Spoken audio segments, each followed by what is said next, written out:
아, 이건 정말 좀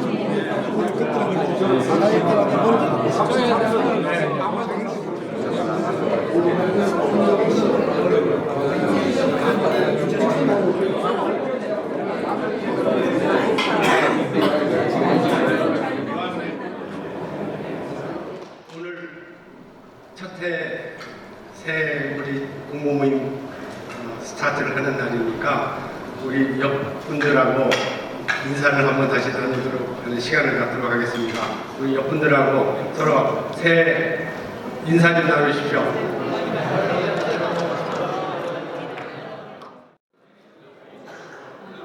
저희 공모 모임이 올해 만 10년 저는 맞았습니다. 세월이 여러분들하고 같이 시작한 지가 그제 같은데 벌써 만 10년이 지나서 올해 2020년은 특별한 의미가 있는 것 같습니다. 올해도 우리 사회에 가지고 있는 이슈 또 사회적인 그런 문제뿐만이 아니고 과학 기술이나 우리 산업 정책에 대해서 저희들이 좀 기여할 수 있는 부분들은 교수들이 같이 모여서 그런 대안을 같이 연구하고 또 정책 제안 같은 것들을 내놓을 수 있도록 계획을 하고 있습니다. 저희가 코리아 아젠다 2018-2019 그리고 코리아 아젠다 2020을 올해 내놔야 되는데 그래서 좀 더 포커싱을 하자는 의미에서 지금 세계의 커다란 흐름이 소위 환경과 지속 가능성이 어디를 가나 도도한 흐름으로 다가오고 있고 BBC 뉴스는 거의 한 걸로 하루는 환경과 지속 가능성에 대한 특집들을 계속 내놓고 있습니다. 그래서 유럽이나 미국이나 이런 세대들이 환경에 대한 그런 어웨어네스가 굉장히 강한데 우리 대한민국은 아직도 무풍지대인 것 같아요. 그래서 예를 들면은 우리 여러 패션에서 H&M 이런 데서는 2040의 클라이밋 포지티브 캐치프라이즈가 2040의 클라이밋 파지티브를 하겠다. 클라이밋 파지티브라는 얘기는 자기가 배출한 가스보다도 줄인 게 더 많이 하겠다. 그런 선언을 하고 대대적으로 기업 홍보에 이용하고 있습니다. 우리나라에서 제일 좀 크게 들어오고 있는 이케아도 한 걸음 더 떠서 이케아는 2030에 클라이밋 파지티브를 하겠다고 선언을 했습니다. 그러면서 또 하나 놀라운 것은 2020년 올해 말로서 모든 플라스틱의 버진 레진은 사용하지 않겠다. 몽땅 다 재활용 레진만 자기네들은 사용하겠다. 근데 그 목표가 올해 말입니다. 2020 말까지. 이런 식의 프레셔들을 또 새로운 트렌드를 내놓고 있는데 이상하게 우리 한국은 그런 데 대해서 굉장히 무풍으로 남아 있어요. 그래서 또 우리 기업이 글로벌로 가지 않고서는 생존할 수 없기 때문에 조금 그런 면에서 플라스틱 공해에 대해서 제가 올해는 제대로 된 포럼도 하고 또 국민들한테 홍보도 하고 이것이 산업과 환경을 조화롭게 가야 되겠다. 환경론자들은 무조건 안 쓰고 버리지 말고 적게 생산하고 이런 식의 정책인데 국민의 소소한 행복권도 상당히 중요한데 산업과 활동을 조화롭게 가져갈 수 있는 정책 이와 같은 면에서 저희가 미래 지식사회가 정책 대안을 플라스틱 분야하면은 여러분들 그냥 쓰고 있는 여러 가지 비닐 제품 플라스틱을 생각하시는데요. 여기 앉아 계신 분들이 다 입고 있는 옷 중에 플라스틱을 안 입고 계신 분은 한 분도 안 계십니다. 실질적으로 폴리에스터 레진을 보면은 레진의 사용 용도가 패션 쪽이 산업용보다 훨씬 더 많습니다. 패션에서 더 많이 쓰고 그 다음에 산업용이고 그 다음에 필름 쪽입니다. 그런데도 우리가 플라스틱 하면 나하고는 뭐 관계가 없는 걸로 알고 계신데 사실은 우리 생활에 이렇게 들어와 있어서 저희가는 정책대안 같은 걸 하기 위해서 3월 4일 날 저희가 저녁에는 미래지식 포럼을 하고 낮에는 플라스틱 포럼을 5개 학회 플라스틱과 관계되는 한국 화공학회, 한국 고분자학회, 한국 섬유학회, 공업학회하고 미래지식사회 이렇게 5개 사회하고 정부의 환경정책연구원이 있습니다. 그래서 환경정책연구원하고 해서 6개 기관이 합동으로 3월 4일 오전 여러분들 시간 되시면 한 2시부터 시작하려고 합니다. 저희들의 그 정책 대안을 제시하는 포럼을 올해하고 잘 운영을 해서 저희들이 정말 주옥과 같은 그런 저서를 우리 같이 만들려고 이렇게 준비를 하고 있습니다. 여러분들 시간 내주셔서 같이 참여해 주시고 관심을 가져주셨으면 합니다. 오늘은 첫날이니까 우리 여러분 많은 분들한테 좀 덕담 좀 들으시고 공부하고 시작하기 전에 많은 분들한테 정말 귀를 기울이는 그런 덕담을 한번 처리해 주셨으면 합니다. 감사합니다. 법원에 31년을 근무한 후에 감사원 4년 있었다가 지금은 변호사 활동을 한 2년 가까이 하고 있는 약간의 변화가 있는 삶을 살고 있습니다. 주로 이제 사회 병리적인 현상 또는 행정부 내부의 어두운 면을 주로 보고 거기에 대한 나름대로의 역할을 했던 그런 직업을 선택해 봤는데 참으로 저는 법원에 있을 때도 여러 생각을 좀 감사원에 있으면서 행정부 내부에 돌아가는 문제나 이런 부정적인 데 대해서 많은 부분을 보았고 제 생각을 이렇게 하게 됐습니다. 그래서 뭐 일정한 자리에 가면 쓸데없는 비판적인 이야기도 많이 하고 좀 생각을 하고 있습니다. 이런저런 생각이. 그런데 우리 사회가 상당히 뭐 지금은 이 정치적 이념 때문에 보면 이 정부가 어때서 그렇다든 이런 정권에 대한 책임을 많이 돌리는 게 일반적인 우리 사람들의 모임의 합법 같습니다. 저는 우리 행정부나 우리 사회 전체가 어떤 면에서는 구조적인 동맥경화증에 걸리는 거 아니고 빠른 조로 현상에 와 있는 것 같다. 단순히 지금 좌우의 대결에 대해서 어떤 얘기가 아니라 근본적인 치유책이 필요한 거 아닌가. 정치 시스템이나 모든 면에서 이런 생각을 평소는 많이 하고 있습니다. 그런 소회를 말씀을 드리고 단지 제가 변호사를 하면서 이렇게 보니까 지금은 어의 입장에서 어를 도와주는 이런 것을 남은 국민을 대신해주는 직업을 하고 있는데 특히 대행정부 관계 일을 해보면 참 행정부 관리들이 이 민원인 내지는 반대 입장을 참 안 들으려고 한다. 본인이 원하는 답만 들으려고 하는 게 굉장히 강하구나. 그리고 발표도 이렇게 보면 조금 외국 발표도 조금 이제 가려서 따져보고 해야 될 텐데 최근에 예를 든다면 이런 일화만 말씀드리고 제가 내려가도록 하겠습니다. 이 전자담배라고 이야기하는 부분, 그러니까 전자담배도 여러 가지 형태가 있습니다. 핵상으로 이렇게 전기가 나오게 해서 피우는 그 전자담배에 대해서 여러분들이 기억하실지 모르겠는데 한 2달 됐습니까? 3달 됐는지 미국에서 그 전자담배를 피우던 사람이 폐에 치명적인 손상을 입어서 사망한 사건이 터졌습니다. 그래서 조사가 들어가 있는 상태에서 우리 정부에서는 전자담배에 대해서 모든 것을 금지하고 앞으로 조사하겠다. 최근의 결과도 보면 그 자체에 폐를 손상할 성분이 있는 것 같다. 뭐 이런 발표를 했는데 최근에 미국의 발표를 보면 그것은 그 핵상 자체에 어떤 문제가 있는 것이 아니라 거기에 마리아나 대마초 성분을 집어넣어서 피웠다가 폐 손상을 입은 사례입니다. 그래서 우리 정부가 이렇게 하는 걸 보면 조금 그런 외국의 사례 같은 데로 너무 경감부여하는 느낌이 강한 거 아닌가. 조금 기다렸다가 뭐 외국에서 특히 미국의 주요 기관에서 조사를 하고 있다면 기다려봤다고 하면 되는데 무슨 사태가 되면 팍 터뜨려버리고 뒤에 도저히 수습이 안 되는. 그래서 전자담배 같은 경우에는 산업 측면보다는 원래 금연을 위한 도구로 출발을 했습니다.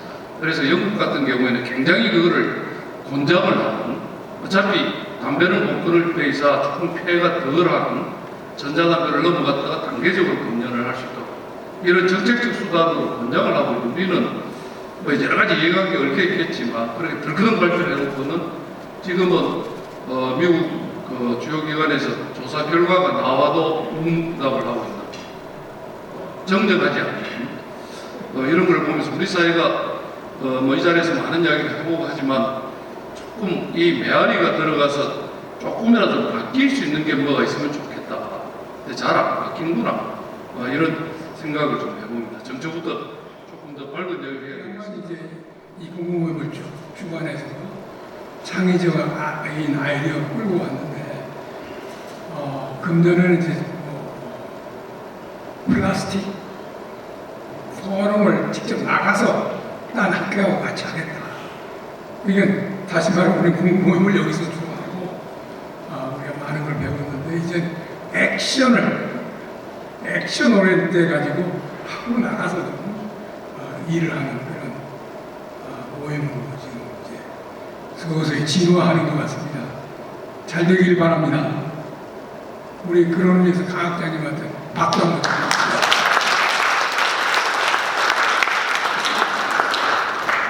그 플라스틱에 대해서 저는 전혀 모르지만, 그냥 플라스틱은 우리가 매일 사용하지 않으면 안 되는, 뭐 우리 자동차라든지 텔레비전이라든지 집안의 집기라든지 모든 것이 다 플라스틱 아닙니까?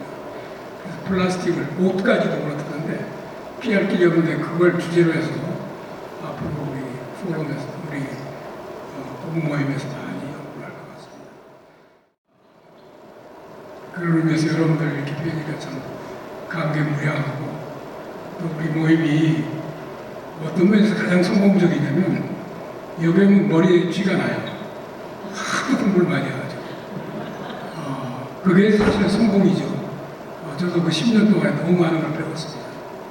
앞으로도 우리가 서로 많이 가르쳐 주면서 많은 걸 배우는 그런 모임으로 지속되기를 바랍니다. 감사합니다. 미래지식 사회연구원이 공부하는 모임으로서 보기에 참 좋습니다. 저도 많이는 나오지 않았지만 여기 전문 분야별로 각 분야에서 또 기업하시는 분들도 많이 나와 계시고, 그래서 참 시간만 되면 정말 오고 싶습니다. 그래서 제가 감사한 마음으로 두 가지만 말씀드리겠습니다. 우리가 사는 환경을 둘러보면 결국 시간과 공간 속에 사는 거 아니겠습니까? 시간이라는 것은 지금 현재 우리가 당면하는 과제 중에서 제일 잘못된 게 이게 시간적으로 보면 미래지향적으로 가야 하는데 자꾸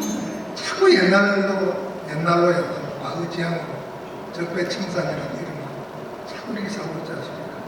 당장에 보십시오. 제가 오늘도 그런 얘기 하는데 한 달도 안 됐습니다. 새해를 맞이한 지가. 근데 또 새해를 맞이합니다. 한 달도 안 된 사이에 해피 뉴 이어 두 번 하면 이게 글로벌 시대에 우리가 쫓아갈 수 있겠습니까?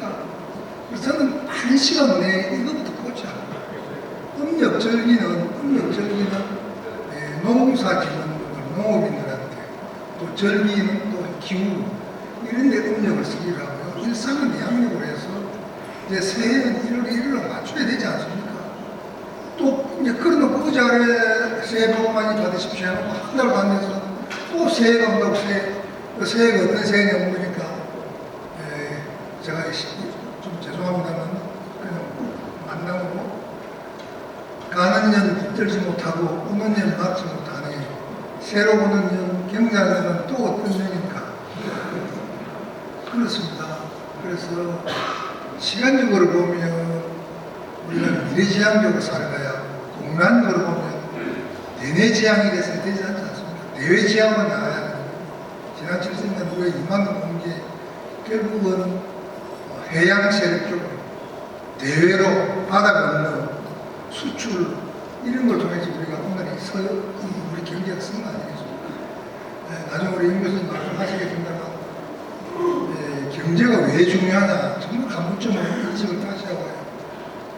모든 정치, 경제, 사회, 문화, 스포츠 어제 근원은 물적 토대가 뒷받침돼야 되지 않습니까? 먹을 것이 없으면요, 먹는 것이 해결이 안 되면 다른 데 눈을 돌릴 데가 없습니다. 국방도 외교도 정치도 문화도 쓸 수가 없죠. 지금 오늘날 우리가 축구에서 손흥민이, 야구에서 누구죠? 유투수, 배구에서 김연경이, 예술에서 BTS가 전 세계적으로 스포츠와 문화가 이 정도 온 게 무엇입니까? 경제력이 그만 따라와서 뒷받침이 됐기 때문 아니겠습니까? 경제의 소중함은 그래서 중요한 것입니다. 물적 뒷받침이 되지 않으면 모든 것이 다 문제가 되겠습니다. 사람은 유기체고 그 생물이라 먹는 문제가 해결되지 않으면 먹고 사는데 다른 생각을 할 수도 없다는 것입니다. 이 중요한 경제를 놓고, 자, 우리는 지금 오늘날 어떤 걱정을 합니까? 지금 금년에는 정말 어떤 해가 펼쳐질지 정말 걱정입니다. 경제가 절대 경제 혼자 되는 건 아니지 않습니까? 경제를 둘러싸고 있는 주변 남녀가 끊임없이 서로 영향을 주고받는데, 여기서 딱 두 가지 얘기하면 경제를 위해서도 우리의 삶이, 모든 행태가 미래지향되어야 하고, 대개방도 대외로 나가고, 이 두 원칙이 경제에만 해당되는 건 아니고 모든 우리 사회 현상의 근본을 차지하고 있습니다. 아까 우리 황찬현 전 감사원장께서 행정부에 대해서 질타하신 말씀은, 여기 행정 출신 공무원들도 많은데요, 우리가 중요한 하나의 기감으로 삼아야 합니다. 그런 것이 있는 게 분명합니다. 그래서 영혼 없는 공무원이라고 말했죠. 공무원이 영혼이, 한번 생각해 보십시오. 공무원이 영혼이 있으면 그게 문제입니다. 영혼이 없는 것도 문제지만은 그냥 영혼이라는 말을 그렇게 함부로 할 수가 없거든요. 이게 참 사회현상이 복잡해서 정말 단칼로 별 수는 없습니다만은 올 새해 여러분 봉사간에 좋은 일 많으시고 행운이 가득한 한 해가 되길 바라고요. 제발 대한민국 경제가 금년에는 좀 풀리는 해가 되주십사 하고, 그리고 우리 같이 기도하는 그런 오늘 첫 모임이 됐으면 좋겠습니다. 감사합니다. 이게 민주주의냐? 이게 법치국가냐? 이게 뭐 헌법이 지켜지는 나라냐? 이런 말을 굉장히 많이 하는 시대 아닌가. 제가 한 70년 이상 살았지만은 이렇게 많은 뭐 이런 단어 가지고, 이런 원인 가지고 많이 하는 시대가 숫자는 것이고. 그런데 이런 민주주의 또는 뭐 법치국가 이런 것이 때로는 우리 인류를 얼마나 많이 괴롭혔느냐면, 우리가 그 나치의 폭정을 봐도 다 법 만들어가지고 유대인들 다 하고 법 감옥에 보내니까 다 법 만들어가지고 실제법 만들어가지고, 스탈린이 또 뭐 그 시베리아 유배보내고 다 법에 근거를 가지고 있어요. 또 우리가 뭐 인류의 정말로 그 아주 결승했던 노예제도 이런 다 법에 있었어요. 그러니까 그 법이나 소위 이런 법치국가 이런 거 가지고 인류가 정말로 그게 휘둘려가지고 그런 우리 역사를 겪고, 그래서 어떤 면에서는 그런 우리 관성 속에서 현대에 있어서 법치국가라고 하지 않을까라고 저는 방향은 진짜 우리가 자유를 확보하고 또 안전을 확보하고 인간답게 살고 이런 걸 위해서 이걸 만들어냈어. 하는 얘기인데, 오늘날 우리가 뭐 이런 소위 법치국가 민주주의에 대해서 굉장히 회의를 가지고 있는 이유는, 나는 우리가 뭔가 이런 대로 안 간다, 법이 이상한다고 하지 않는다. 이런 것 때문에 우리 지금 사회가 겪고 있지 않나 싶습니다. 그래서 우리가 어쨌든 새해에는 이런 좀 단어들이 좀 많이 저는 적어졌으면 좋겠다, 이런 생각을 합니다. 생각하고, 이 우리 공부 모임에 왔다 가면 저는 행복해요, 사실은. 나이가 들어가지고 공부한다는 게 이게 행복하다, 이런 걸 좀 느낍니다. 근데 이게 하나 문제는 잊어버리는 거예요. 사무실에 가서 어쩐지 들어가 이거 뭐였지? 제가 잘 생각이 안 나는 거예요. 그래서 근데 또 내가 이걸 탓을 한다고 집에 가서 내가 기억력이 이렇게 세팅했다고 마무리한다 해서 아니 있는 걸 다 지금 입고 버리려면 정리하고 이리 가야지 그거 다가 있으면 터져가지고 어쩔 거냐 소리도 들어보면 의미가 있어. 그래서 세월이나 따라 여기 와서 뭐 얘기 듣는 순간이라도 또 행복하면 좋지 않나 이렇게 했었어요. 그래서 이게 아까 우리 구민경 교수가 내가 할 말이 없다고 노래라도 좋고 시라도 좋으니까 뭐 한마디 하고 내려가라 그랬어. 제가 대충 요지만 알고 있는 시가 있어요. 그러면 도동환이가 하는 것이 중에 그런 게 있어요. 흔들리지 않고 피는 꽃이 어디 있으며 젖지 않고 가는 인생이 어디 있으며 흔들리지 않고 가는 사랑이 어디 있어요. 이런 요지만 알고 있는 대신에 인생이 인생도 그렇고 이렇게 다 흔들리면서 갖고 가면서 적고 가는데 금년에는 우리 사랑하는 경자가 와서 여러분들 다 행복하게 해줘야 돼요. 여러분들 건강해 주시기 바랍니다. 감사합니다.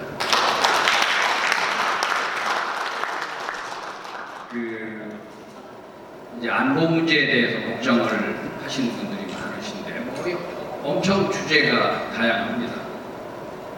그 중에서 이제 비핵화와 관련해서 제가 관여하는 연구소가 지난 15, 16일 이틀 동안 미국 브루킹스 연구소하고 그 합동 컨퍼런스를 했는데 브루킹스 연구소는 미국의 민주당을 지원하는 싱크탱크, 저희가 관여하는 연구소는 보수적인 성격의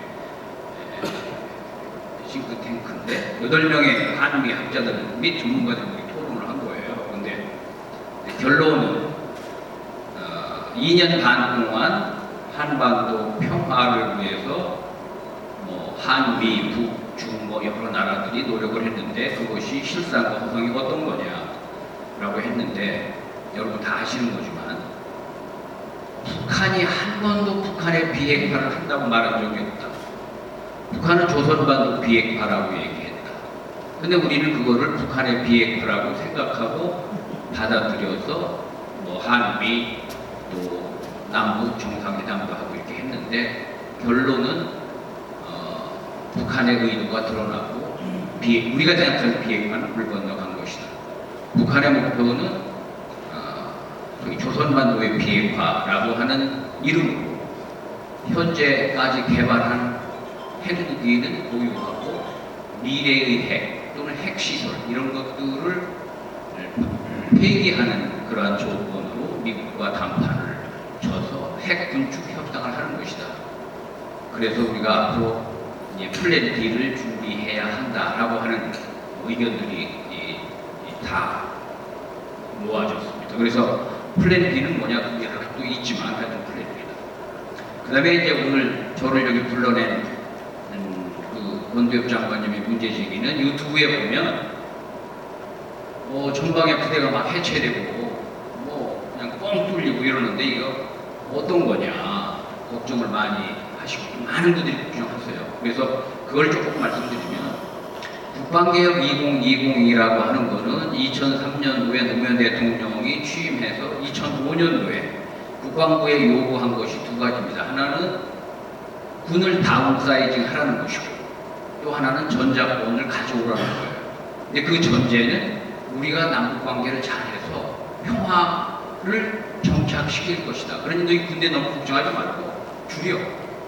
이거예요. 근데 그 당시 군이 쭉 보니까 2022년이 되면 장기 우리나라의 인구 추세를 보면 신생아가 훨씬 줄어서 군대가 21개월을 근무하면은 65만을 유지할 수가 없는 겁니다. 그래서 어차피 줄어들어야 되니까 우리가 정부의 제안을 받자. 또 받지 않을 수가 없었겠죠. 그래서 그때 소위 우리가 남북 관계를 대치기, 공존기, 평화기 이렇게 3단계로 구분하면 공존기에 해당할 수 있을 것이다. 2020년이. 그래서 이제 50만으로 줄이는 계획을 2005년도에 만들었어요. 그게 이제 2020 국방개혁 2020이라고 하는 건데 그게 제가 그 당시에 국방부 정책기획관 그 계획을 합창과 함께 종합하는 책임을 맡았었습니다. 근데 그 계획에 의하면 지금 진행되고 있는, 지금 문재인 정부에서 진행되고 있는 여러 가지 부대 구조 간편이 그 내용이 다 있는 거예요. 그래서 그 계획은 노무현 정부, 이명박, 박근혜 정부를 거쳐서 지금 이제 문재인 정부에 이어온 거죠. 그 목표년들과 2020년이었는데, 그럼 당연히 뭐 2020년 안 돼서 좀 지연이 되고 한 2025년이나 30년 돼야 군이 요구하는 그 수준을 달성할 겁니다. 근데 군은 병력을 줄이는 대신에 정부가 국방비를 충분히 줘서 군이 요구하는 첨단 기술 집약형 군대로 만들자, 이렇게 요구한 건데 정부가 그게 약속했죠. 그리고 국방개혁 기본법이라는데 예산을 그렇게 주라고 돼 있어요. 근데 한 번도 그렇게 예산을 정부가 군이 요구하는 만큼 못 줬어요. 또 현실이니까. 그래서 현재 지금 가장 문제는 그 전력 증강이 되지 않은 상태에서 복무개월 수를 18개월로 줄이니까 불가피하게 이제 부대는 해체될 수밖에 없는 거예요. 그러니까 불안전한 상태에서 부대 개편이 되는 게 가장 큰 문제죠. 그런데 유튜브에서 얘기하는 것처럼 그 계획에 의하면 전방을 지키는 2개 군사령부가 하나로 합치고 전방을 지키는 6개 군단이 4대 군단으로 통폐합을 하고 2개 군단이 없어지는 거예요. 육군의 사단이 39개에서 33개로 줄고 그중에 이제 전방 담당 사단이 2개가 줄거든요. 이런 계획들이 이제 모아서 되는데, 그럼 군이 할 수 있는 일은 뭐냐?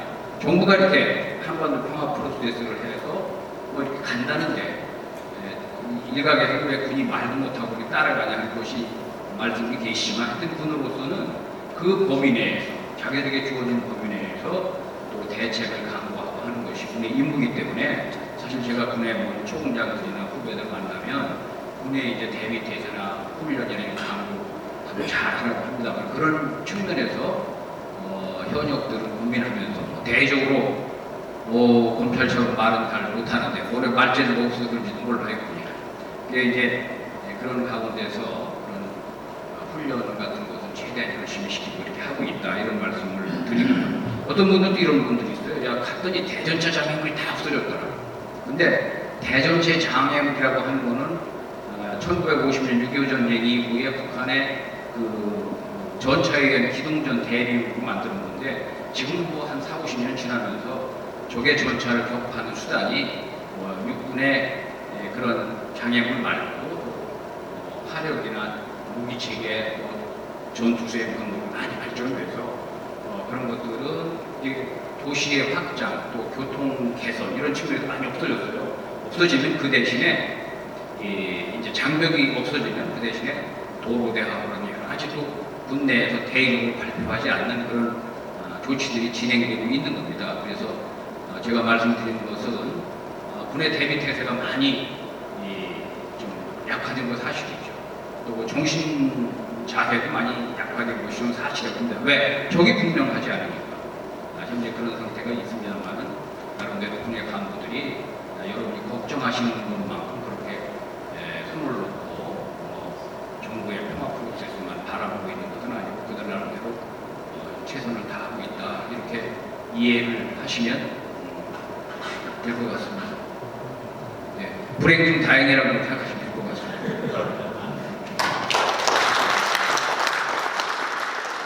그런 사람은 달덩이 같은 답장입니다. 제가 중국 부호 같이 생겼다고 싱가포르일 때 굉장히 백화점 가면요, 부호인 줄 알고 많은 그 매니저들이 따라붙었어요. 뭐 사는 줄 알고.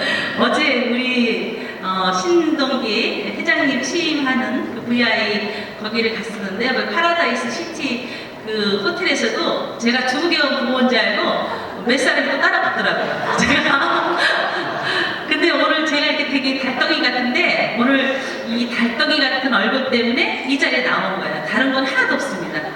제가 계단을 막 올라오는데 강태진 학장님하고 우리 구 교수님이 저를 보더니 너무 반갑게 웃더라고요. 제가 빛나는 강체가 붙어 나와있는데 저를 보더니 잘 만났다, 오늘 얘기하라고 그러더라고요. 제가 얼굴이 이렇게 달덩이 같아서 어디 가면 이렇게 많이 주목을 받습니다. 싱가포르 한국국제학교 교장을 할 때 우리 미래지식사회연구회에서 저희 학교를 방문하셨었어요.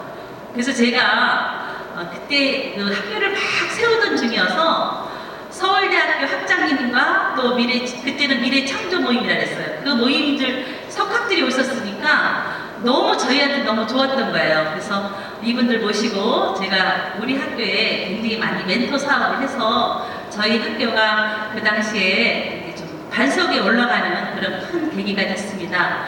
그 인연으로 돼서 제가 그 이후에 귀국해서 이 자리를 계속 왔는데요. 제가 어렸을 때 카톨릭 서점에 갔더니 딱 그 벽면에 판넬이 하나가 있었어요. 여러 가지 하는 판넬인데 그때 그 사진이 어떤 거였냐면 굉장히 울창한 그 대나무 숲 속에 말귀가 딱 한 문장이 있었어요. 그 말이 뭐냐면 대나무 숲을 걸으니 나도 모르게 키가 커진다. 이런 말귀였어요. 근데 그때 어린 시절에 그 말뜻이 뭘까 많이 생각하는데 살면서 그걸 굉장히 느끼더라고요. 근데 제가 정말 운이 좋게 이 대나무 숲에 들어와 있었어요. 그래서 저도 여기 온 지 한 6년이 됐어요. 그래서 거의 제가 별일 없으면 나오려고 노력을 했고, 근데 제가 여기 다니다 보니까 키가 훌쩍 커진 거예요. 이 훌쩍 커진 키 때문에 제가 이번에 남들이 굉장히 꽃보직이라 하는 교장직을 명퇴를 해버렸어요. 그래서 여러분들이 책임져야 돼요. 왜냐하면 제가 이제 교장을 교육청에서 정책기획관 연수원장 이런 걸 쭉 하고 교육부에서 제가 우리 안경만 장관님을 모셨었어요.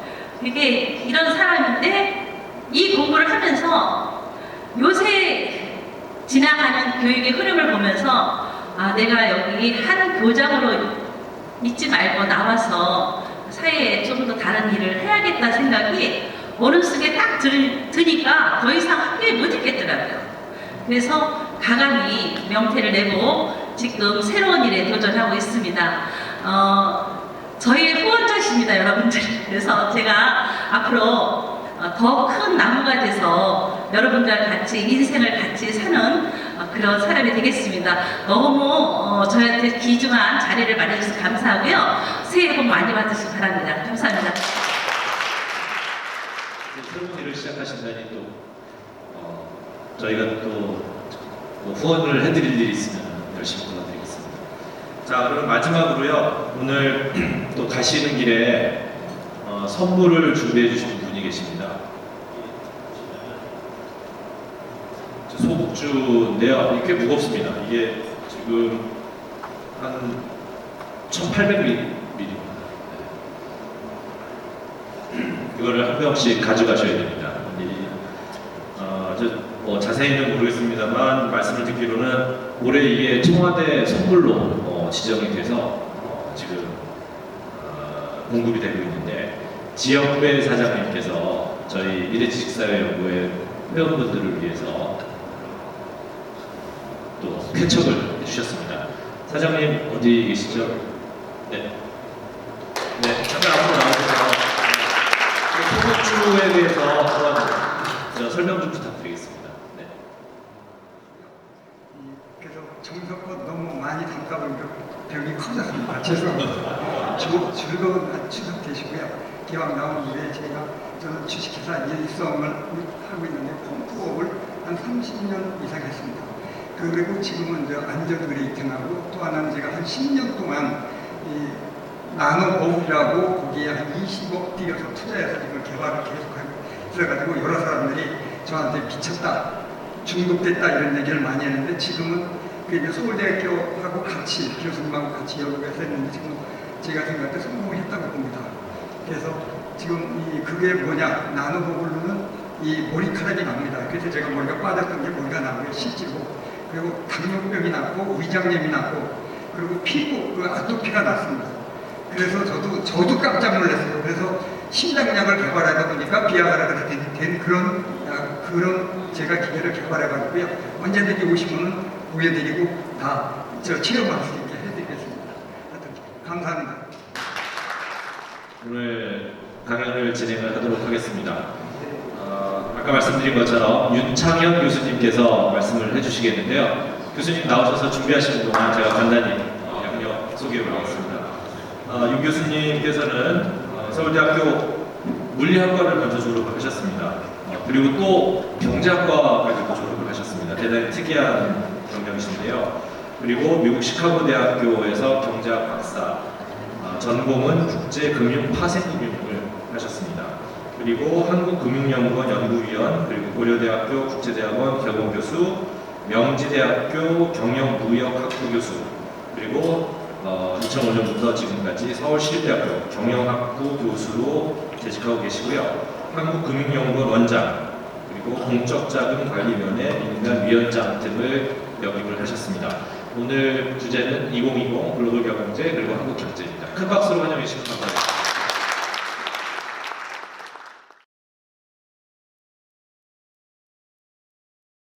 강의를 들었는데 플라스틱으로 시작해서 술로 끝난 것 같은 아주 뭐 기가 막힌 강의들입니다. 저도 들으면서 이렇게 좋은 의미 있었구나 싶은데 상당히 권위 있는 분들이 오셔서 또 이렇게 아주 짧지만 강렬한 메시지를 전달해 주시는 거 보고 좀 좋은 그런 느낌이었고 또 많이 배웠습니다.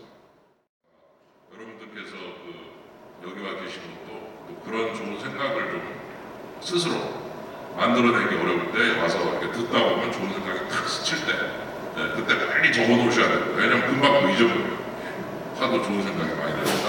그래서 이제 아시겠지만 그걸 찾아서 뭐 적자생적, 적는 자만이 살아난다. 그런데 왜 적는 것이 본인이 든 생각, 좋은 생각들을 빨리 메모를 해놓으셔야죠. 들은 얘기 적는 거는 뭐 메모 정도지만 그러나 본인이 좋은 생각 날 때는 빨리 이렇게 메모를 해놓으셔서 좋은 그런 경험들을 많이 만들어 가시고 좋을 것 같다는 생각이 듭니다. 2020년을 얘기를 할 때 참 굉장히 복잡합니다. 경제 전망이 이제 한 대충 IMF가 10월 달이 되면은 이제 대충 한 해가 마무리될 때쯤 해당되는 연도의 예측치라기보다는 뭐 이제 9개월 지났으니까 이제 어느 정도 감이 보이는데 그래서 이거 보고 참 좋았습니다. 야 이거 좋아지네. 조금 나아지겠구나. 근데 이제 미국은 어떠냐 봤더니 2.4에서 6.1. 이게 2019, 20입니다. 중국은 6.1에서 5.8. 6이 깨집니다. 마오류라고 보나요? 그래서 야 이건 또 뭐냐? 그리고 또 일본도 0.5에서 0.5. 그래서 이제 내년도를 보는 시각은 아주 착잡합니다. 아니 올해죠. 뭐 내년이라고 그러는데 지금이 음력과 양력의 중간쯤 돼서 저도 아직 헷갈리고 있는데 음력설까지 다 지나야 이제 그 해라는 생각이 좀 들지 모르겠습니다. 그래서 이게 좀 걱정이 돼요. 그래서 이제 올해 경제를 보는 시각은 첫 번째, 세계 전체로는 좋아진다고 하는데 미국, 중국, 일본은 나빠집니다. 이분이 어느 꼴을 봐야 되느냐. 이게 엇갈리는 것 중에 하나라는 얘기죠. 10년 금리부터는 정상화, 여러분 아시는 금리의 정상화.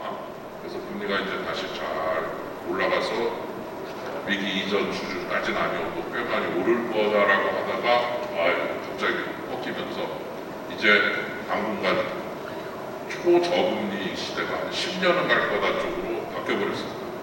굉장히 중요한 변화입니다. 그래서 이제 금리가 정상화되기는 이제 어려울 것 같다. 그래서 글로벌 위기 이후에 이게 체질이 바뀐 것 같아요. 경제 체질이. 그래서 이제는 5% 6% 금리를 견디지 못하는 거예요. 체질이. 왜냐하면 하도 진통제를 많이 맞았더니 이제 몸이 이제는 진통제에 익숙해져가지고 진통제를 안 맞고 카페인 안 마시면은 이거 뭐 잘 안 돼. 그래서 그런 느낌입니다. 그래서 이 저금리 시대가 이제는 정상화되기가 어렵다면 이제 받아들여야 돼요. 뉴노멀이죠. 국제 시세가 지금 여기 한 1,500 정도인데 지금 1,550불까지 갔습니다. 참고로 금의 국제 시세는 1온즈 트로이온즈라는 그 단인데 31.1g, 우리나라로 하면은 한 8.3돈 됩니다.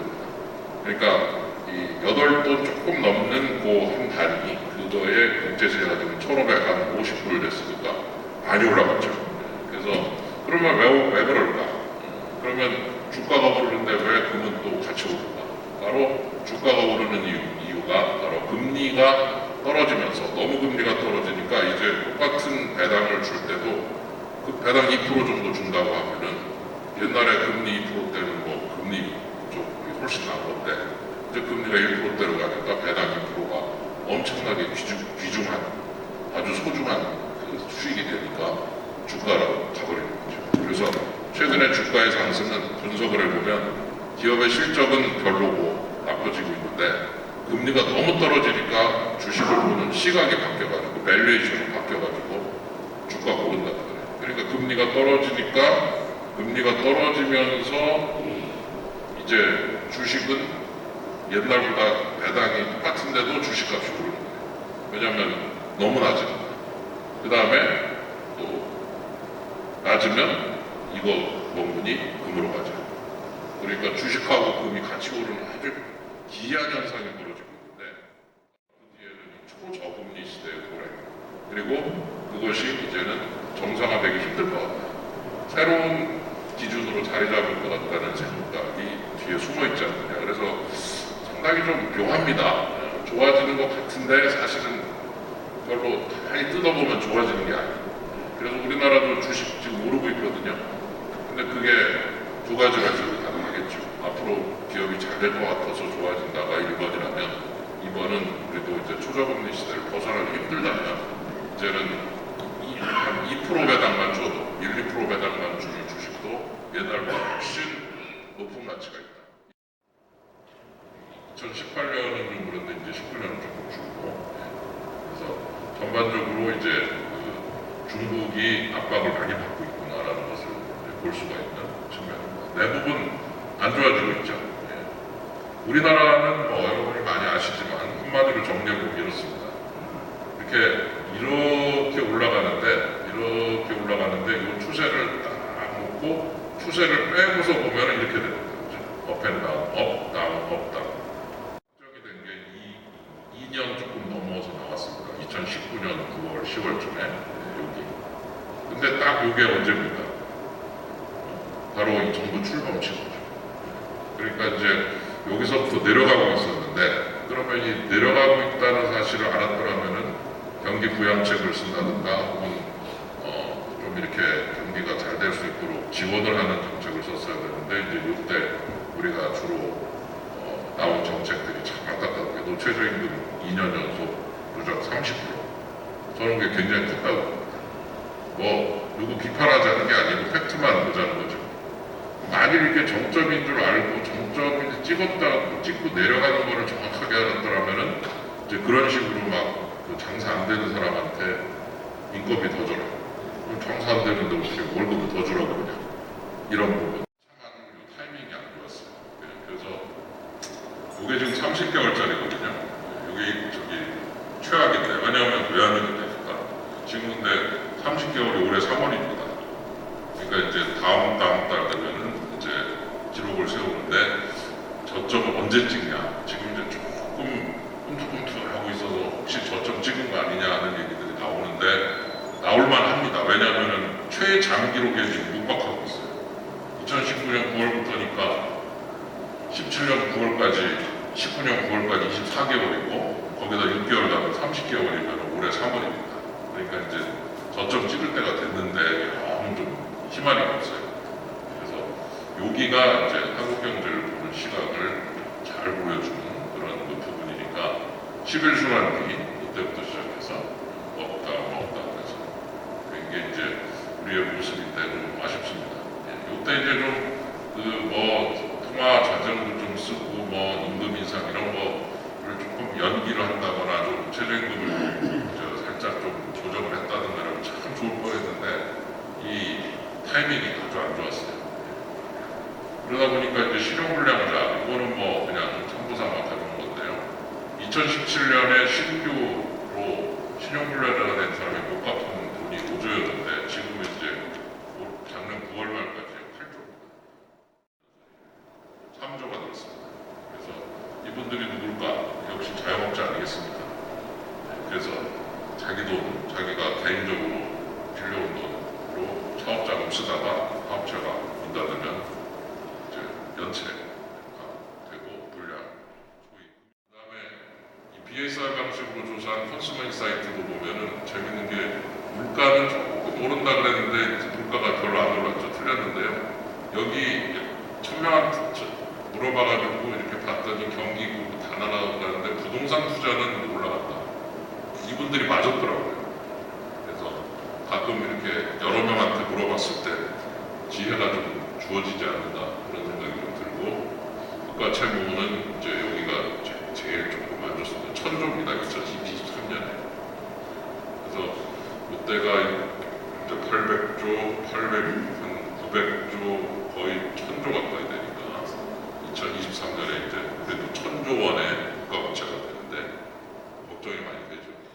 그래서 근데 그분들이 이제 은퇴를 하면은 이제 세금을 이제 아무래도 적게 낼 텐데 세금을 적게 내면서 또 지원을 많이 받을 텐데 그렇게 지원을 많이 받을 분들이 많아지는 그때 이렇게 채무가 확 늘어나서 지금 IMF 같은 데서도 이 노령화가 너무 급속하고 그리고 그 노령화가 되는 조짐이 이제 가속화되는 이 상황에서 국가 채무를 좀 너무 많이 들인 것 같다. 이거 누가 받냐? 이제 이렇게 얘기하고 합니다만은 이 부분이 좀 아쉬운 그런 부분 중에 하나죠. 소매 판매 좀 떨어지고 있고. 그래서 이제 첫 번째가 크게 봐서 선진국과 신흥국 중에 신흥국이 조금 좋아지면서 전체 평균은 좋아지지만 미국, 중국, 일본이 안 좋아지는 부분이 우리한테 더 큰 거 아니냐라는 우려를 전제로 해서 엇갈림이 있다면 LG 같은 경우에는 1.8을 보고 있어요. 2.0에 1.8, 2.0에서 조금 못 미친다로 보고 나빠진다죠. 그죠? 금융정보는 1.9에서 2.2니까 좋아진답니다. 그래서 우리 연구기관들의 또뭐 IB들을 쭉 보시면은 엇갈려요. 그래서 작년을 그 기준으로 나빠진다와 좋아진다가 이렇게.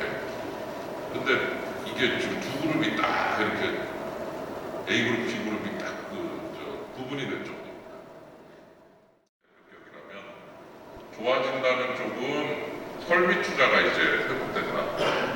그 다음에 나빠진다는 쪽은 설비 투자가 여전히 나간다. 그러니까 결국 전망을 하는데 전망을 전망하는 거죠. 그래서 이 설비 투자가 나빠진다, 설비 투자가 좋아진다. 그러면 결국 이제 참 웃기는 얘기가 되는 거죠. 경제 좋아질 것 같아 그러면 좋아질 것 같아. 왜? 설비 투자가 좋아질 것 같아서. 그럼 설비 투자는 안 좋아져 그러면 경제가 좋아질 것 같으니까. 이거 뭐 하는 거냐 이제 이런 식으로 마찬가지죠. 왜 나빠지? 설비 투자가 나빠질 것 같아. 왜 설비 투자가 나빠져? 경제가 나빠질 것 같으니까.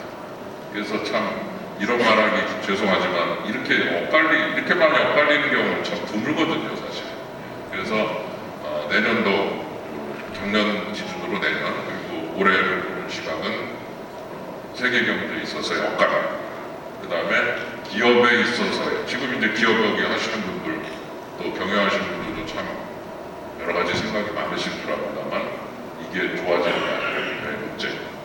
건설은 뭐 여기도 마이너스고 아마 여기도 마이너스. 그래서 건설 쪽을 조금 좀 내놓은 자식처럼 돼버려가지고 그 부분을 좀 살리지 못하고 있는 것 같아요. 그래서 이렇게 두 가지 정도의 엇갈림이 내년 올해에 대한 엇갈림을 만들어내고 있는 그런 모습이다. 그럼 이건 이제 금융용어가지만 어쨌건 여러분 보실 때 사실 저 경제위기 때도 0.8이고 그래도 2.3번 찍고서 그래도 3분 쳐 가다가 이제는 2% 초반 1%대 말로 이제 온 그런 모습들이라 확실히 좀 힘이 좀 빠졌어요. 그래서 왜 이렇게 많이 빠졌냐 힘이 그 이유 중에 이제 아까 말씀드린 부분이 크다. 뭔가 그 쇼크가 온 것 같다. 인건비 쇼크가 왔다. 오일 쇼크처럼. 오일 쇼크라고 하는 게 갑자기 장사가 별로 잘 되지도 않는데 에너지 비용, 석유 값이, 원유 값이 팍 뛰어가지고 그래가지고 생산비가 갑자기 올라가거든요. 그러면 기업들이 우수수 그냥 문 닫고 힘들어지는데 인건비 쇼크도 비슷합니다. 지금 장사가 잘 안 되는 거나 비슷한데 갑자기 월급 많이 줘요. 그러면은 월급 주다가 본인, 즉 자영업자 본인도 힘들어지고 기업들도 이윤이 줄고 이렇게 되면서 여기에서 뭔가 쇼크가 온 것 같아요. 2.7에서 1.5 확 줄을 거예요. 아까 말씀드린 대로 주가가 오르는 것이 초저금리를 반영해서 좀 좋아지는 부분이 하나 있다면 또 하나는 뭐냐면은 PBR과 PER은 여러분 잘 아시는 대로 주당 순익, 한 주당 100을 번다. 주가가 1000이다 그러면 10배 아닙니까? 주가가 한 주당 순익의 10배. 그게 퍼잖아요. 그리고 주당 자산의 몇 배냐. 이건데 똑같은 이익에 대해서 전반적으로 안 좋아졌어요. 그래서 두 가지 요소가 동시에 작용하고 있다. 앞으로 전망이 안 좋을 것 같으니까 똑같은 이익을 분명히 내는데도 앞으로 안 좋아질 것 같다. 그러니까 그냥 코가 확 떨어져 버리는. 그래서 20까지 갔다 10까지 떨어진 이 부분은 좀 이 전망을 토대로 해서 우리나라 기업에 대한 신뢰가 많이 깨졌다라고 하는 것을 확인해 볼 수 있는 부분이고 영업이익은 또 많이 줄었습니다. 기업들이. 건설 투자는 계속 안 좋아지고 있고 주택 면적도 계속 안 좋고 이쪽 건설 쪽은 좀 약간 안 좋습니다. 그래서 조금 이쪽을 좀 회복을 시켜줄 필요가 있지 않느냐라고 하는 거고 그 다음에 경상수지는 한 500억 불 정도 조금만 더 벌어도 좋을 텐데 아쉽죠. 700대에서 500대로 줄고 있는 이게 이제 미중 갈등의 결과물 플러스 알파가 작동하고 있다고 보시면 될 것 같습니다. 세계 교역량 줄면 수출 줄고 설비 투자 줄고 아주 분명합니다. 제조 PMI도 줄고 산업 섹터도 줄고 그리고 3년물 연평균 한 1.4 그러니까 진짜 금리가 낮은 겁니다. 정말 이게 이제 우리를 많은 걸 변화시킬 겁니다. 점점 그리고 디플레 가능성도 좀 얘기를 하고 있고 그 다음에 소폭 반등 가능성이 있더라도 개선은 미약하다. 그러니까 이렇게 내려갔다가 요렇게 L자 정도 L에서 약간 들린 정도 한번 L 정도 L자형이 될 가능성이 없다라고 보고 있죠. 한일간 수출은 줄었고요. 그 다음에 휴업수도 많이 늘어났고 200만 원. 요거는 좀 딴 얘기인데 기업인 처벌 조항이 2,200개더라고요. 그래서 화끈합니다. 뭐 그냥 웬만하면은 다 2년 이하 2천만 원, 5년 이하 5천만 원 어떻게든 맞춰놨대요. 이렇게. 그래서 기업을 경영하시는 분은 뭐 거의 그 교도소 담장기를 걷고 계시다가 재수 없으면 안쪽으로 떨어지시고 재수 좋으면 바깥쪽으로 떨어지실 가능성이 있고 직장 내 괴롭힘 금지법 과장님이 신입사원을 괴롭혔다, 갑질했다 그러면은 CEO가 3년 이하 징역 또는 3천만 원의 상상입니다. 그래서 제가 이 얘기는 뭐 알고 있었지만은 주한상공회의소 주한 미국 암참 회장이 참 이걸 예로 들더라고요. 야, 참 어떻게 이렇게 이럴 수가 있냐 그러면서 예를 들어 어떤 기업이 본사가 서울에 있고 지사가 부산에 있는데 지사에서 A 과장님이 B 사원을 갑질을 했다고 그러면은 본사에 있는 CEO가 어떻게 알 수가 있냐는 거죠. 제가 방지 노력을 하지만 그런 일이 있다고 할 때 어떻게 CEO를 저렇게 벌을 줄 수가 있느냐 하면서 정말 웃긴다. 너무하다. 보시면은 또 숫자가 많아서 좀 헷갈리실 텐데 한마디로 인구 취업자를 해서 30만 명이 늘었습니다. 일자리가 1년 전 대비. 근데 60세 이상이 37만 7천 명이 늘었습니다. 우리나라 경제는 60세 이상이 책임지고 있습니다. 지금 보시면 그래서 전체 30만 늘었는데 38만이 늘었으니까 저기 60세 이하에서 8만이 줄고 우리 60세 이상 중에서도 65세 이상이 22만을 통해서 거의 경제 역군으로서 이 나라를 책임지고 있는 아주 훌륭한 기둥들이시다라고 하는데 참 이제 힘내십시오. 참 뭐라 할 말이 없습니다.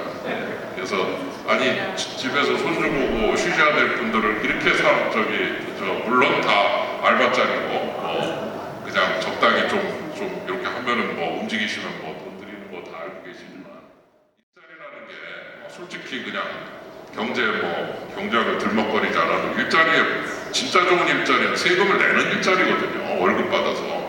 근데 이분들은 죄송한 얘기인데 아마 세금을 안 내시고 그냥 돈만 받으시니까 세금을 안 내시고 세금에서 지원을 받는 일자리라고 봐야 되니까 세금을 내는 일자리는 줄고 세금에서 지원받는 일자리는 늘어나는데 세금에서 지원받는 일자리가 그 일자리냐? 저는 좀 깨우뚱입니다. 사실 솔직히 툭 까놓고 얘기해서 다 일하시면서 또 급여 받으시는 분들은 자신의 급여에서 다 원천 징수해서 비록 원천 징수하니까 본인이 세금 낸다는 느낌은 안 드실 분도 계시지만 엄연히 세금을 내고 계신 거 아닙니까? 그분들이 진짜 일자리인데 여기는 죄송하지만 고세금을 받아가시는 분들이니까 그걸 어떻게 일자리라고 여기다가 넣을 수가 있느냐. 그냥 도와드렸다 뭐 이렇게 해서 봉투를 드렸다 뭐 이렇게 해야 되는데 그 봉투 숫자가 이렇게 많아요. 37만 7천 개입니다. 16만이면 엄청난 거죠. 제조업 좋은 일자리는 거죠. 세금 내는 일자리 주고 세금 받는 일자리 세금에서 지원 이거를 가지고 고용 좋아졌다고 하는 거는 좀 너무 낯뜨거운 얘기죠. 그냥 요것만 얘기하고 하지 말아줘. 얘기를 그냥 안 하는 게 낫습니다. 그냥 30만 개 늘었습니다. 박수 빡 하고서 빨리 넘어가야죠. 딴 얘기하고 농림업이 무려 5만 5천 개 끝내줍니다. 우리가 농림 국가가 되고 있습니다. 지금. 그래서 보시면은 6만 개 늘었고요. 18년에 그리고 여기가 5만 개 늘었고 그러면 지금 2018, 19년에서 계속 늘고 있습니다. 귀농하시더라고. 그러니까 제조업에서 일자리 잃으신 분들이 이제 농촌으로 들어가셔서 마지막으로 이렇게 거기 갔다 오면 좀 미래의 꿈을 설계하시지만 이게 어떻게 일자리겠어요? 사실상 뭐랄까 실업 내지 퇴직 이런 거죠. 이번에 이제 10월달 기간 한국나라만 비슷합니다. 36시간 이상이 다 줄었습니다. 그러니까 53시간 이상은 52시간 때문에 줄었지만 일로 옮겨오면서 여기가 전체적으로 줄었고 일부 옮겨오고 일부 줄고 36시간 미만이 60만 개가 됐어요. 그 중에서도 17시간 이하가 제일 많이 됐어요. 그러면 이제 여러분들이 보시는데 요거죠. 요 60세 이상의 요 일자리가 말하자면 일자리 증가 37만 7천이 여기에 반영됩니다. 여기 17시간.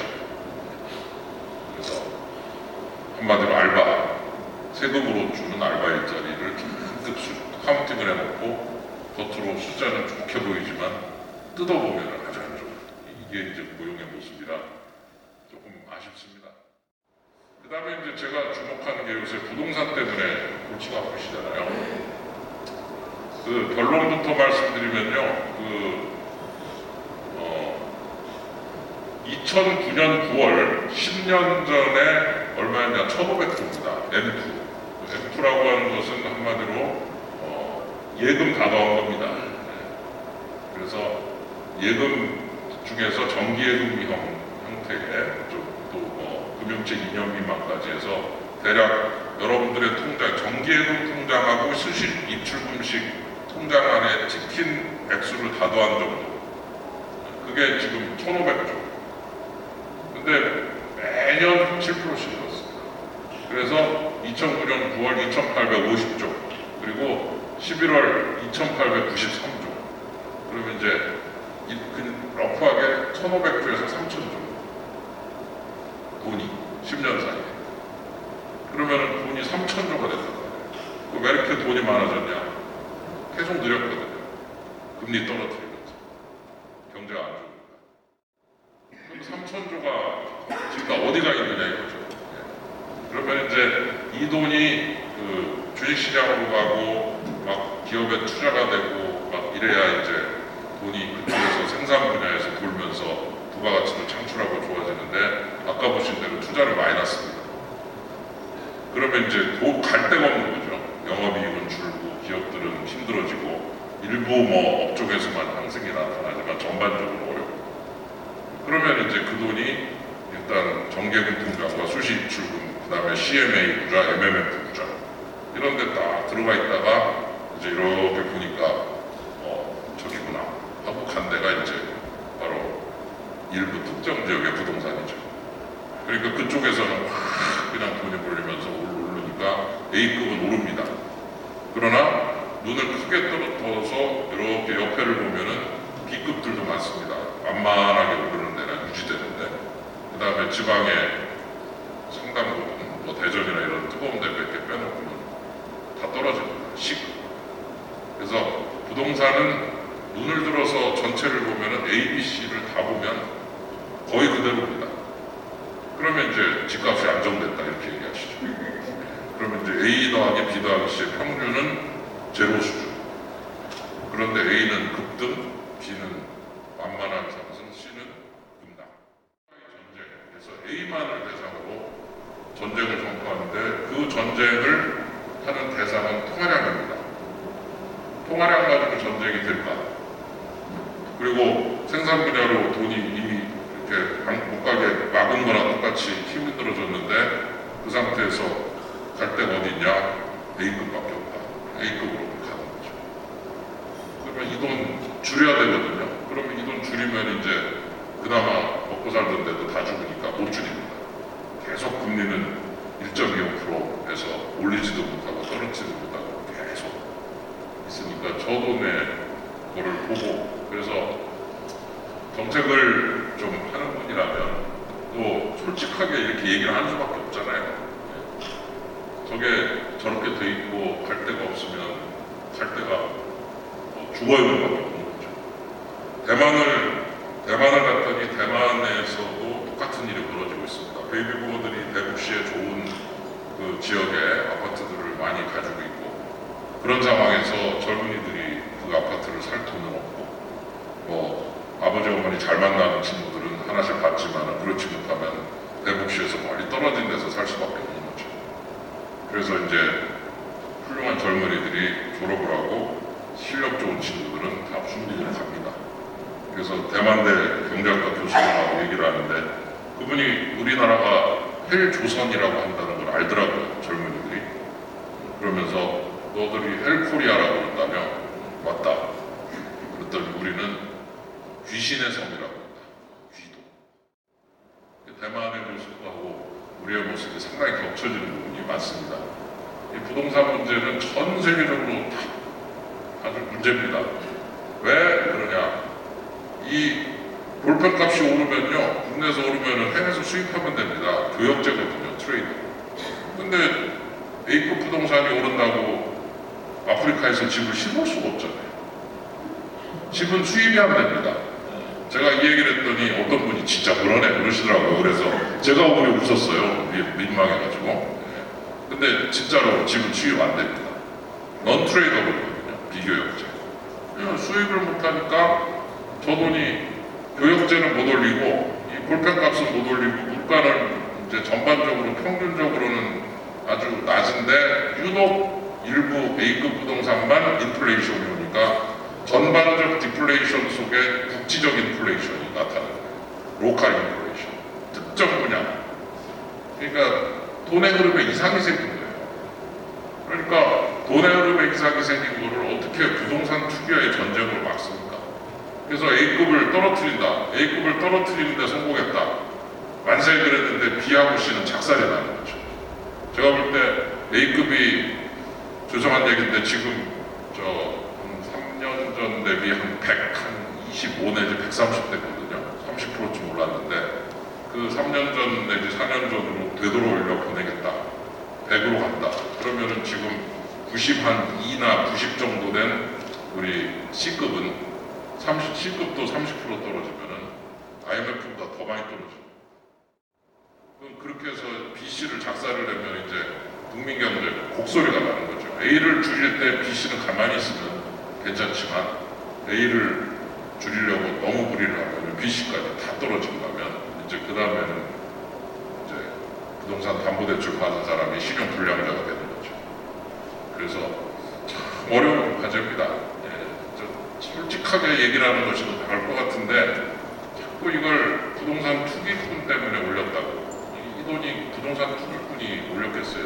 옛날에 저 상영관이 하나밖에 없을 때 지금은 막 상영관 250개 그래가지고 그냥 디지털 필름으로 쫙 하지만 옛날에는 이렇게 돌리는 필름 아닙니까? 영상이. 그러면 한 군데밖에 안 돼요. 필름이 한 세트밖에 없습니다. 뭐 2세트 정도도 어려운 모양이에요. 그러면은 토요일날 오후에 가면 저기 표 하나도 없습니다. 뭐 친구하고 간다든가, 뭐 애인하고 간다든가. 그러면은 이제 그럴 때 와서 누가 찌르잖아요. 그죠? 표 있어요. 그럼 제가 기억할 때 한 3배 정도였던 것 같아요. 안표상이 표값을 올리느냐? 저는 아닌 것 같아요. 공급이 부족하면 그런 일이 생깁니다. 그러면은 안표상이 표값을 오르는 게 아니라 표값이 안 오르니까 안표상이 생기는 건데 오를 것 같으니까 투기꾼이 생기는데 투기꾼이 올렸다. 참 좋은 말 같지만은 이 돈을 보면 그런 것이 아닌 것 같다는 게 확인이 되는 겁니다. 이런 데서 한꺼번에 빵 터져서 위기가 올 정도까지는 아닌 것 같습니다. 그래서 그런 면에서 너무 뭐 과장할 필요는 없는 것 같고 그 다음에 이제 이건 뭐냐면은 2만 명에 대해서 그 표본 조사를 한 건데 우리나라 평균 가계의 자산은 4억 3천만 원, 부채는 8천만 원, 그래서 순자산은 한 3억 5천만 원 됩니다. 이게 평균입니다. 2만 원. 그래서 한마디로 이제 평균적으로는 그래도 플러스입니다. 자산.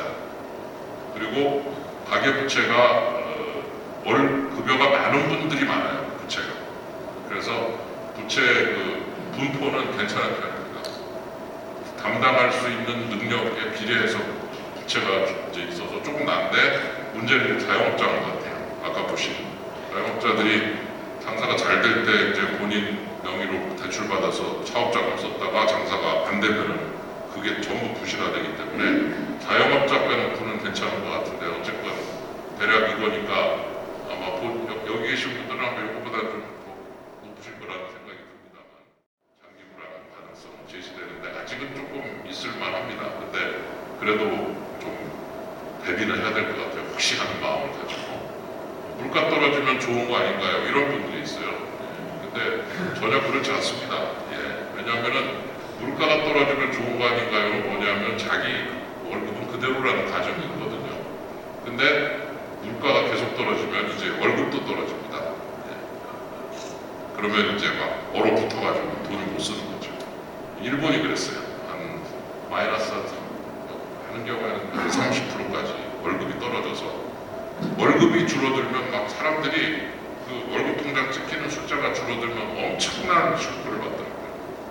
그래서 비록 물가가 떨어지니까 자기 월급 떨어지면은 실질 소득은 유지될 가능성이 있는데도 불구하고 이 숫자가 힘이 굉장히 커가지고 월급 통장 숫자가 줄어들었을 때 그냥 확 딱 안 쓰게 되니까 일본의 디플레, 장기 디플레가 무서워 바로 이제 디플레가 지속되고 월급이 떨어지면서 이제 완전 소비가 실종되고 한 1년 한 달 월급이 얼마인데 몇 번을 찾아야 가장 수수료하고 더 쓰게 되는 부분이 상쇄되면서 최적점이 나타난다 뭐 이러면서 고등학교 수학 실력, 대학교 실력을 총동원해서 방정식을 푸는 게 내가 은행에서 몇 번 돈을 찾아야 되는가 수수료 무서워서 그런 거를 그 계산을 하면서 돈을 찾아 쓰더라는 이런 얘기를 들으면서 그분들이 이제 나이 먹고 나니까 젊은 시절이 너무 안타깝고 너무 힘들게 살았는데 그때 이제 배용준하고 우리 최지우 씨가 나온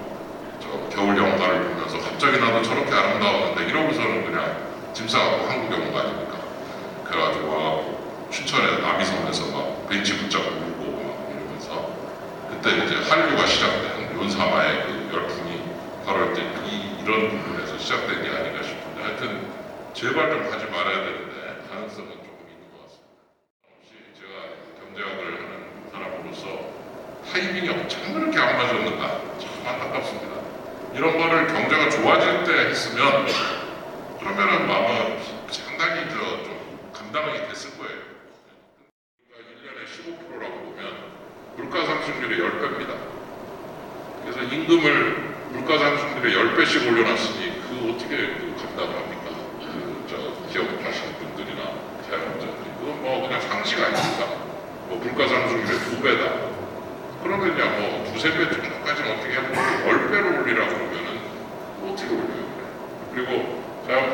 분들은 예를 들어 제가 토론에 나가서 한번 같이 얘기했더니 아니 하드 수수료는 매출이 발생하면 수수료가 생기는 거고 매출이 안 되면 하드 수수료가 안 생긴다. 그러니 매출에 비례하고 가맹점 수수료도 매출에 비례해서 우리가 낸다. 그러나 알바생 월급은 1시간, 2시간 동안 손님 한 명도 안 와도 그래도 이 친구한테는 급여를 줘야 된다. 예를 들어 알바생 급여를 매출에 연동시켰다면 이렇게까지 얘기를 안 하는데 하나도 안 팔리거나 적게 팔리는데 급여는 그대로 줘야 되고 더 올려줘야 된다. 그러면 이게 너무하지 않느냐 이런 얘기를 하는데 우리가 뭐 경제가 그런 얘기 안 하더라도 상식의 문제라고 볼 수가 있는 측면이 있죠. 그리고 2018년 기준 올해 2019년도 비슷한데 외국에서 들어온 돈 20조고 나간 돈 60조입니다. 이게 우리나라에 반만 들어와서 훨씬 날 뻔했죠. 그래서 작년도 똑같습니다. 베트남에 작년도에 2019년에 베트남에 기업 많이 준 나라 중에 1등이 한국입니다. 900개 정도 만들었어요. 2등이 미국이고 3등이 중국인데 어쨌건 우리나라 돈이 지금 이제 막 베트남에 막 가 있고요. 그리고 협력업체한테 발주를 하면 협력업체의 가장 큰 장점은 납품 기일을 맞췄다. 이게 유럽 상공회의 소장인가 한 얘기입니다. 근데 52시간 하면서 이제 날짜를 못 맞추더라는 거예요. 노동시간 때문에. 그래서 야 니네가 가진 장점이 이제 사라지고 있는 것 같다. 이런 생각을 하는데 입지 조건도 나빠지고 있고 그래서 20조 대 60조가 그런 부분을 설명해주고 있고 나아가서 솔베이라고 하는 화학업체 같은 경우는 우리나라에다가 8만 원의 투자까지 해본 그런 기업인데 이번에 새로 투자 좀 더 해보려고 하다가 싱가포르로 가버리죠. 이유는 두 개. 1번 주 52시간 도저히 안 되겠다. 2번 화학물질 관리법 하는 거. 너무 세다. 전 세계 최고 수준이다.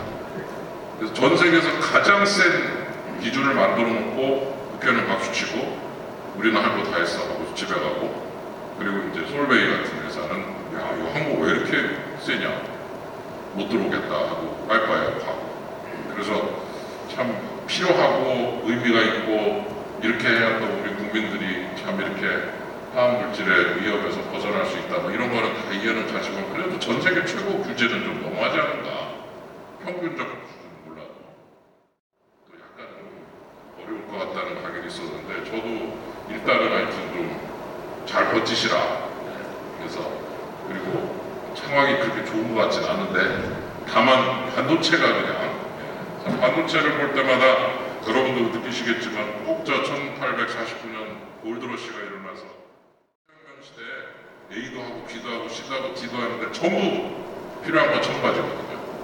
그래서 우리나라가 삼성이 40%, 그 다음에 LG, SK가 한 30%, 삼성이 45%, 그래서 둘이 합쳐 75%인데 그 분야에서 일어나는 투자와 그 분야에서 일어나는 그 여러 가지 부가가치 창출이 마지막 볼처럼 남아있고 나머지 제조업은 전부 이제 내려가고 있는데 이제 삼성이나 SK 반도체가 약간 이상이 보인다 그러면 이제 뭐 조금 한번 금도 좀 더 사놓으시고 ETF도 좀 사놓으시고 베트남도 좀 자주 가시고 뭐 이러면서 개인적인 준비도 좀 하셔야 되는 게 아닌가 농담입니다만 그래도 하여튼 상당히 좀 기로에 서 있다는 생각이 듭니다. 그래서 좋은 얘기를 해야 되는데 일단 하여튼 조금 좀 이렇게 약간 이렇게 두 가지를 잘 제시면서 좋아질 가능성은 있고 세계경제 참고로 마지막으로 세계경제는 지금 작년 말 내지 올해 초쯤에 저점 찍은 것 같다고 해요. 그래서 이제 세계경제가 이제 반등이 약간 될 것 같다. IMF 쪽에서 나온 얘기인데 그래서 이제 우리도 조금 따뜻해지려고 할 것 같은데 여전히 세계경제도 L자형이고 거의 L자형이고 우리도 더 이상 안 내려가더라도 올라가는 거는 옛날같이 빠르게 못 올라간다라는 거를 전제로 여러 가지 계획을 세우신다든가 준비를 하시면 좋을 것 같다. 그래서 웃으면서 슬픈 얘기를 우프다고 그러는데요. 비관과 낙관이 교차하는 엇갈림의 2020년이 아닌가 그런 생각이 듭니다. 경주에서 고맙습니다. 감사합니다. 몇 분 받도록 하겠습니다. 지금 낙관의 정도보다는 비과세 정도가 아까 뭐 해외 투자하고 국내 들어온 투자 3배 차이 났다는데 막 그 이상으로 더 그런 격차가 있다고 보는데 지금 우리가 그 우리 경제 산업 구조 중에서 제일 중심이 제조업 아닙니까? 제조업이 무너지면 서비스업이고 다른 업종은 예를 들면 그 인체는 파장에 이런 게 적을 수밖에 없거든요. 우리나라 제조업이 지금 무너지고 있는 여러 가지 중에 하나가 각종 요소 변동 현상이지만 이 노동 문화, 이게 노동시의 유연성, 이 부분이 제가 보기에는 정말 보통 문제가 아닌데. 그래서 아주 그 라인업이 재밌는 라인업이었습니다만은 그때 그 장하성 실장은 분노하라 뭐 이런 얘기 주로 하시고 본인은 지금 중국 가 계시지만 근데 그 유시민 전 장관 이사장 지금 이사장이 300여 명의 경제학자가 앉아있는 전체 플래너리 세션에서 토론을 하면서 여러분 경제학자들은 자본의 편에 서 계신 거 아닌가요? 이러더라고요. 그래서 굉장히 제가 충격을 받았습니다. 우선 300명 놓고 자본의 편에 서 있다. 그러면 이제 본인은 노동의 편에 서 있다는 걸 의미하는 것 같은데 그게 결국은 노동 자본을 분리시켜 놓는 거거든요. 생각이 친노동 반자본. 그러면은 우리 캐피탈과 레이버가 결합이 돼야 일자리가 생기고 부가가치가 창출돼서 저 숫자가 좀 좋아지고 먹고 사는 건데 캐피탈과 레이버를 분리시켜 놓고 우리는 프로레이버다. 그러면 엔티 캐피탈이 되버리고 엔티 캐피탈이 되면 캐피탈과 레이버가 결합이 안 되면 부가가치는 줄어든다는 생각이 듭니다. 그래서 친노동이라는 말을 쓰면 잘 안 된다고 봅니다. 그냥 기업 친화, 노동과 자본은 자꾸 결합되라. 근데 자꾸 친노조 그러는 순간 반자본 반기업이 되면서 그 기회가 상실이 되고 자본은 노동과 우리나라에 있는 노동과는 결합 못하겠다. 그러면 이제 다른 나라 노동을 찾아 떠나는 겁니다. 그래서 그런 그 이분법적 평가를 생각이 많은 곳에서 보입니다. 예를 들어 최저임금도 솔직히 말하면 프로레이버죠. 좀 많이 좀 받아라 이거죠. 얼마나 좋은 얘기입니까? 그러나 줄 수 있는 사람이 여력이 없어서 못 주면 그거는 이제 기회가 사라지는데 그건 I don't care고 나는 하여튼 프로레이버다. 그래서 장관님께서 말씀하신 노동과 노사 문제는 너무 프로레이버 하면 엔티 캐피탈이 되면서 엔티 캐피탈은 레이버와 캐피탈이 결합이 안 되고 분리가 되는 순간 캐피탈은 다른 나라 레이버를 찾아 떠나고 우리나라의 레이버들은 자꾸 기회가 사라지는 겁니다. 그런 면에서 참 이 기업 친화까지는 몰라도 친노동 이렇게 그래서 제가 그때 말은 못했는데 속으로 그때 썰전에 출연해서 한 1,000만 원씩 받았다는 거 제가 알고 있거든요. 그 돈은 뭐 레이버입니까? 그 캐피탈이지. 그 앞에 광고 보고 그러니까 기업들이 준 돈인데 본인은 그렇게 썰전 출연해서 출연을 많이 드시면서 그걸 자꾸 너희들은 자본의 편에 서 있다 뭐 이러는데 깜짝 놀랐습니다. 근데 여전히 그런 생각들이 좀 남아있는 것 같아요. 그래서 되도록 자본과 노동을 자꾸 결합을 시키게 노력을 좀 많이 해야 될 것 같고 좀 차이 좀 좋게 만들어주고 자꾸 결합해라 이렇게 좀 꼬셔야 되는데 못 꼬시니까 저렇게 숫자가 이게 영어로 하면 꼬실라이제이션이라고 하는데요. 이게 잘 꼬셔야 되는데 이거를 못 꼬시고 자꾸 놓치고 있으니까 나가버리는 게 아닌가. 그래서 이 자본을 잘 꼬실라이즈 하려면은 레이버하고 좀 친해지게 만들어줘야 할 텐데요. 그냥 그런 면에서 장관님 말씀하신 부분에 대해서 저 100% 동의하고요. 좀 그런 부분이 좀 약한 것 같습니다.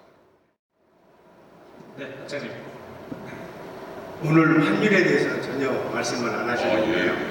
우리 제조업하는 분들은 작년도 하반기에 환율이 약간 반짝해서 예. 상당히 도움이 많이 됐는데 환율이 앞으로 어떻게 될 거라고 보고 계시나요? 설명해 주시죠. 예, 환율 문제는 뭐 학장님께서 이렇게 또 따로 말씀을 해주시니까 일단은 뭐 요런 정도 요렇게 좀 보고 있고 여기 안 나왔네요. 예, 여기도 한 1,300, 1,200원 정도 보고 있는 것 같고 여기 보시면은 여기 보시면 돼요. 이게 이제 달러를 벌어들이는 그 수출하고 수입 뭐 무역하고 서비스 합쳐서 그럼 이제 과거보다 조금 들 들어오는 거죠 이제. 나가고 그런 게 500억대 초반. 그러면은 이게 한 뭐 1,000원대 조금 더 1,100원이었다면 요 정도면은 달러가 조금 귀해지니까 1,200원대. 그래서 크게 보면은 대한민국 경제가 달러를 많이 벌수록 저 숫자는 저 탄율은 자꾸 1,100원, 1,000원대로 가고 달러를 적게 벌면 조금 1,200원 정도로 올라가는데 참고로 2008년 위기 때가 1,600원이고 97년 외환위기 때가 2,000원입니다. 그래서 이제 그 커다란 위기 2,000원, 여기는 위기가 안 와가지고 1,600원. 그러니까 이제 지금 이제 1,200원. 그래서 2,000, 1,600, 1,200인데 요 정도면은 대충 한 1,200 정도 보는 것 같아요. 제가 볼 때. 그래서 우리나라에서 달러가 조금 귀해진다, 과거보다. 그러면 이제 여기서 보시면 요 정도 숫자가 이제 나오는 거 아니냐. 1,200대 초반. 그래서 큰 문제 없이 반도체가 조금 나아지고 있으니까 반도체가 워낙 많이 벌어지거든요. 잘 아시는. 그래서 일단은 그 반도체가 좋아지는 만큼 조금 나아지고 지금 삼성전자 주가가 어쨌건 과거 기준 300만 원이 넘었기 때문에 그런 부분이 반영이 좀 되고 있는 것 같은데 대략 한 1,200대 초반 정도 보시면 크게 보이는 거지 않을까 싶습니다. 오늘 이제 국내 요인은 여러 가지 다 짚어주셨어요. 예. 근데 해외가 나쁘니까 우리도 좋을 게 없다 이렇게 개략적으로만 말씀하셨단 말이에요. 근데 일본하고 지금 이런 불편한 관계, 그 다음에 중국의 부담, 또 갑자기 북한하고의 관계가 좋아졌을 때 북한 변수, 뭐 이런 대외 변수를 조금씩만 더 구체적으로 짚어주시면 정리를 한번 해주시면 어떠실까 싶어서 추가 질문 드렸습니다. 예, 그 해외 변수는 이제 뭐 사실 아까 말씀 다 드린 거고 이제 북한 변수는 뭐 유엔 제재 때문에 저는 상당히 한계가 있다고 봅니다. 이렇게 막 그 개성공단 같은 경우에 그 제가 알기로 들어보신 분도 많겠지만은 우리은행에서 그 한 달에 거의 현금을 거의 1억 불 가까운 현금을 싣고서 그 현금 수송 차량이 그 개성공단으로 갔는데 그거를 이제 50불씩 나눠주면 이제 본인한테는 1, 2불 가고 나머지는 전부 딴 데로 갔다는 얘기인데 사실 그 자금 세탁의 여지도 있는 거죠 어떻게 보면. 그래서 그 당시에는 좀 눈을 감아준 것 같다는 생각은 드는데 지금은 이제 그렇게는 못하는 거 아닌가 그런 생각이 좀 듭니다. 그래서 제가 그때 농담삼아 그 현금 수송 차량 그거 아주 짭짤하다 뭐 이런 영화 수준으로 일반이 싣고 간다 표현을 했었는데 그래서 그런 면에서 북한 변수는 이제 경제적인 변수 이제 생각이 들기 전에 이제 다른 그 지정학적 변수기 때문에 북한에 대해서 뭐 이렇게 막 경제에다가 대입하기는 조금 힘들 것 같고요. 그리고 나머지는 이제 뭐 조금 그렇습니다. 예를 들어 이것도 좀 그런데요. 인도가 갑자기 그 작년 10월, 11월부터 갑자기 나빠졌어요. 부동산도 막 나빠지고. 그래서 인도가 이게 안 될 것 같아요. 그래서 이제 조금씩 요 숫자보다 조금 줄어들 것 같은 느낌이 좀 들고요. 인도가 좀 상당히 안 좋습니다. 그래서 지금 말씀하신 대로 여기 미, 중, 일 안 좋고 인도가 갑자기 실망을 시키듯이 좀 힘들어지고 있고 그래서 요런 숫자들이 조금 과거보다 나빠져서 결론부터 말씀드리면 IMF가 10월 달에 내년도 숫자로 제시하고 나서 실제로 시간이 지나보면 항상 그 숫자보다 떨어졌습니다. 그래서 아주 그 IMF가 굉장히 체계적으로 틀린다. 그러니까 한마디로 처음에 발표한 숫자는 항상 낙관적이고 실제로는 그거에 못 미치는 경우가 많다. 그래서 이게 조금 나빠질 가능성 포함 그다음에 이거 나빠지면 이제 세계 경제 자체가 약간 L자형에 약간 올라가는 정도니까 어떻게 보면 우리나라도 이제 2020년에 더 이상의 하강을 멈추고 유지되는 수준인데 이게 조금 들리면 우리도 조금 들릴 가능성이 있지만은 아무래도 힘들 것 같다. 그런 정도로 정리를 하면 될 것 같습니다. 우리나라 지금 부채가 2,500조 가까이 되면서 특히 가계부채가 크지 않습니까? 아, 예. 네. 그리고 여러 가지 지금 상황이 나려고 반도체 얘기하시는데 반도체가 우리나라 무역의 한 18%를 차지하는 것. 사실 우리 일반 사람들에게는 그렇게 큰 경제에 플러스 됐다 하는 것을 느끼게 하기에는 좀 잘못 본 착시일 수가 있는 것 같습니다. 그래서 한국의 금융위기 가능성은 어느 정도 될까? 첫 번째 질문이고요. 두 번째는 중국도 기업 부채 뭐 이런 것들을 해서 금융 위기가 올 가능성에 대해서 여러 학자들이 또 얘기하고 있는데 만일 중국의 금융 위기가 먼저 오고 그다음에 그 경우에는 뭐 월스 케이스라고 하더군요. 한국의 금융 위기가 그 다음으로 온다면 그런 시나리오에 대해서는 어떻게 생각하시는지? 예, 아주 굉장히 안 좋게 이제 그런 예측을 하시는 분들이 이제 그런 가능성에 대해서 지속적으로 지적을 하고 계시는 게 2008년도 위기가 워낙 충격적이어가지고 그런 거에 항상 염두에 두고서 이렇게 이제 생각을 하는 것 같다는 생각이 드는데 이제 잘 아시는 대로 그 당시에는 블랙스완이다. 한마디로 사전적 확률은 제로인데 사후적으로 발생하는 위기. 그래서 백조가 검을 수가 없는데 검은 백조처럼 아주 확률이 낮은 일이 실제로 있더라고요. 그래서 호주에 갔더니 백조 분명히 백조인데 없는 새가 있더라고요. 블랙스완인데 최근에 유행하는 말 중에 그레이 라이너, 회색빛 풀소라는 말이 또 조금씩 많이 인용이 되는데 신입 분석이 직접 인용도 했습니다만은 많이들 아시겠지만 이렇게 아프리카 초원에 코뿔소가 이렇게 있는 걸 보고 있거든요. 지금 잘 있어요 그냥 얘가. 이러고 나도 보고 있는데 갑자기 제가 고개를 싹 돌리더니 나를 향해 뛰어오는 겁니다. 그게 이제 전사죠. 뻔히 보이는 그 리스크가 현실화되면서 그냥 그대로 당해버리는 그런 현상을 이제 블랙스완의 또 다른 차원에서 그레이 라이노소스 그러니까 코뿔소, 회색빛 코뿔소인데 지금 교수님께서 말씀하신 중국의 부채, 중국은 재밌습니다. 우리나라랑 중국하고 전체 매크로 레버리지, 즉 정부, 기업, 가계 다 합친 거를 GDP 대비 비율이 아주 비슷해요. 230, 40%. 근데 아까 말씀하신 대로 우리나라는 가계 부채가 무지 많고 중국은 기업 부채가 엄청납니다.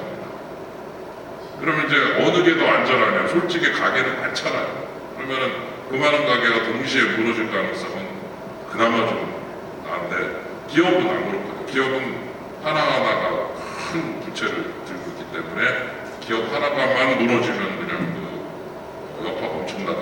그래서 지금 말씀해 주신 대로 특히 지방 공기업들이 지금 부채를 연명하면서 계속 버티고 있고 지방 정부는 자꾸 그 기업에 지원을 하면서 왜냐하면 그 기업이 무너지면 실업률이 올라가니까 자기네 나라, 자기네 성, 자기네 지자체의 실적이 나빠지는 거를 걱정해갖고 자꾸만 돈으로 지원을 한다. 이게 지금 그레이 라인입니다. 근데 이제 제가 볼 때는 제로금리라는 즉 돈을 풀어서 위기를 극복한 선진국의 사례를 보면 그나마 중국의 금리가 높은 편이기 때문에 아마 모르겠을 때 시진핑 주석이나 이런 분들이 어떤 기업이 망하거나 이런 게 있으면 이제 그 다음에 아마 양적 완화로 갈 가능성이 높겠죠. 그래서 그 금융위기가 우리한테 준 교훈은 어쨌건 버블이 터지고 힘들어지면 무조건 풀어라 했다. 그래가지고 버블이 터져갖고 집값이 떨어졌는데 돈을 막 풀면은 처음에는 좀 어려운 상황이 지속되다가 서서히 돈이 돌면서 집값이 다시 이렇게 올라와가지고 옛날보다 집값이 더 오르면은 위기가 극복되더라고요. 그래서 제가 아무리 봐도 제 말이 맞는 것 같지 않습니까? 집값 떨어져서 온 위기는 돈 풀어서 집값을 제자리로 돌려놓으면 극복한다. 아주 이상한 법칙인데요. 그래서 이 중국의 부채, 매크로 레버리지, 특히 기업 부채의 그 그레이 라인 프로블럼이라고 부르는데 이 회색빛 코뿔소 문제는 가능성은 있으나 아마 양적 완화하는 여러 가지 방법으로 중국이 좀 대응할 여지도 있고, 그 다음에 중국이 또 외환보 유무가 3조 달러라서 여러 면에서 한번 올 수는 있으나 그 여파라든가 이 규모가 그렇게 막 2008년 위기만큼이나 클 가능성이 없는 게 그래도 보이니까 블랙스완이 아니었거든요. 그래서 들어보신 분도 있겠지만 여왕께서 런던 정경대학에 가서 경제학자들하고 얘기를 하면서 영국 여왕이 학자들에 대해서 이렇게 좋은 분들이 많은데 왜 위기를 제대로 예측하지 못했느냐, 이렇게 약간 좀 질문 중에서도 약간 혼내는 듯한 느낌의 질문을 던지시니까 학장님이 참 아주 잘하시더라고요. 강 학장님도 계시지만 학장님께서 회야 그거는 저희들이 서면으로 답변하겠습니다. 야 죽이지 않습니다. 서면으로. 그러니까 점잖은 자리에서 그래라. 그리고 싹 넘어가다. 그래서 역시 그 서면 답변 요거를 아주 잘 써먹으셔야 된다라는 생각이 들고, 그리고 약속대로 이제 그 여행회 앞으로 편지를 보냈는데 대략 내용이 두 가지. 첫째, 위기가 올 것 같은 조짐에 대해서는 우리도 알고 논문도 쓰고 여러 가지 지적을 했었다. 1번, 2번. 그러나 2008년 9월 14일 날 리만 브라더스가 망하면서 그날 위기가 터지면서 블랙홀로 될지 그 시점은 정확하게 우리는 몰랐다. 참 솔직한 답변인데 지금 교수님께서 하신 질문도 바로 두 번째가 진짜 중요하거든요.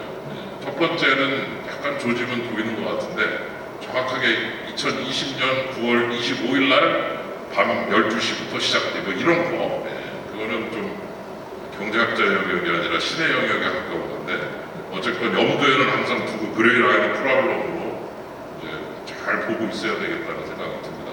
좋은 질문 감사드립니다. 숫자들이 굉장히 많은 숫자들, 이런 지표들 이런 것들이 저희 주위에 널려 있는데 저희들은 그 부분만 봐서는 이 숫자들이 의미하는 게 무엇인지 잘 모르고 또 숫자들 스스로는 자백을 하지 않는데 임 교수님께서 이 숫자들, 여러 숫자들을 취조를 하셔가지고 자백을 받아내신 결과가 2020년은 좀 우풀 것 같다 하는 결론인 것 같습니다.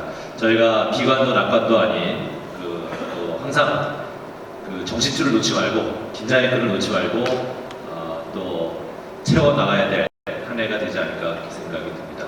다시 한번 좋은 강연 감사드립니다. 항상 시간을 좀 딱 맞춰서 끝내라 그렇게 이제 주문을 계속 하는데 역시 탐구력이 강해서 여러분들 머리 오늘도 지나신 건 아니시죠? 어쨌든 우리 2020년 대망의 2020년입니다. 그렇게 비관적이지도 않고 또 큰 낙관은 아니지만 희망적인 그런 조짐도 많이 있고 해서 여러분들 올해 정말로 대망의 2020년을 맞이하시길 바라겠습니다. 아까 잠깐 말씀드렸지만 3월 4일 날 저희들 낮 2시부터 이곳에서 낮에는 플라스틱 포럼을 하고 저녁에는 저희 미래 지식사회 포럼을 연이어서 진행하도록 하겠습니다. 그래서 한번 오신 분들이 낮에부터 하루 종일 그 새로운 그런 지식을 좀 맛볼 수 있는 그런 시간이 되도록 하겠습니다. 오늘 좋은 강의를 해주신 윤창현 교수님, 또 8분의 우리 명강사님들, 또 오늘 좋은 만찬을 해주신 우리 황찬현 원장님 모두 감사드립니다. 크게 박수 한번 보내주시고 마무리하도록 하겠습니다. 3월 4일 날 뵙겠습니다. 안녕히 가십시오.